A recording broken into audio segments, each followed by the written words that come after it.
In today's 5-Minute Gardener, if you've been accused of having a brown thumb, listen up. Our 5-Minute Gardener, Debbie Mounts from Harlow Gardens, is here with what she calls bulletproof plants, the hardiest of the hardy.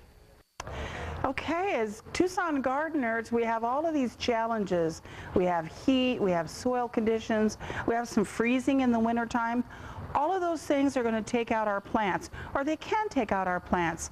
So as gardeners, we look for those really tough plants that'll survive anything, including neglect. And I speak for myself when I say that. So we call those in the nursery, we call those bulletproof plants. And I brought some today to show you a couple of some of the ones that we sell to folks and tell them, this is pretty tough to kill. You might want to run over it with your car if you want to kill it. Anyway, so I'm going to start at this end of the table. This is called Hesperalo, or red yucca. This is one that you'll see planted in medians in Tucson, Arizona. You know that if it is planted in the medians in Tucson, Arizona, it has got to be tough as nails. And that is this guy. This guy also puts up a beautiful coral red blossom. It's tough and will take just about anything you want to throw at it. The next one I have here is called Baja Fairy Duster. Now this is one that gets to be 4 or 5 feet tall, and it blooms prolifically. It's a good bloomer. It's got these little red fuzzy blooms on it, very low water use, and attracts hummingbirds like crazy. I love this guy for great color in a desert garden. We also have a native one that's got a pink flower on it. This thing is called bulbine, shrubby bulbine. This is one that I have in my garden. And this is one that puts off these little blossoms. I don't know how well you can see them. These little blossoms here. And in my garden, I only water it twice a week.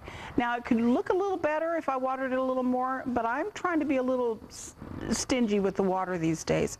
And this little clump of plant grows bigger and bigger and bigger, and then you end up dividing it and giving it to your neighbors and everybody else you know. This is another one called Euphorbia rigida, or gopher plant. It has the distinction of not only being tough as nails, but it also is one that the bunnies and the critters generally don't want to eat.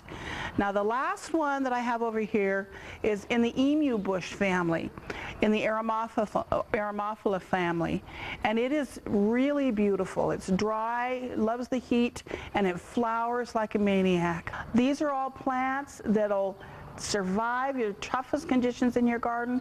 I hope that helps you succeed. Wow, some of those are gorgeous. They are gorgeous. And you brought some more specimens here. I brought some more specimens. Okay. This one is called, commonly called heavenly bamboo. And there's a lot of different varieties of it. Some take shade, some take sun, but all of them, they're one of those plants. You plant it in the ground. It never needs trimming, really. It gives you beautiful color. In the winter, it'll color up, and it doesn't take a lot of water once it's established. It just is kind of like bread and butter in your garden. It's fabulous. And it has a lot of different colors within it. A little bit of red, almost a lime green, yellow. It's beautiful. And there's some varieties that have rounder leaves, and in the winter they get almost like a burgundy color to some of the leaves, and they're really lovely. So because it's called heavenly bamboo, is it a member of the bamboo family? No, it's an andina. Okay. It's not. It's just it's called bamboo because it kind of has a bamboo look underneath. Oh yeah. But not really. Okay. This little guy is called Damianita. I don't know the common name, that's just the botanical, but this is one of those tough as nails guys, out in the full blasting sun, next to the rocks, summer, you know, a couple times a week watering, and at this time of the year, as you can see, it just gets covered in yellow blossoms. So pretty. And they look like little daisies. Yeah, they do. It's fabulous. And then there's this guy over here, and this is our tombstone rose. All around town right now, all of the tombstone roses are in their absolute glory. These guys, oh my gosh, I water mine once a week in my yard. They're big and established, but only once a week. And they're just covered in blossoms.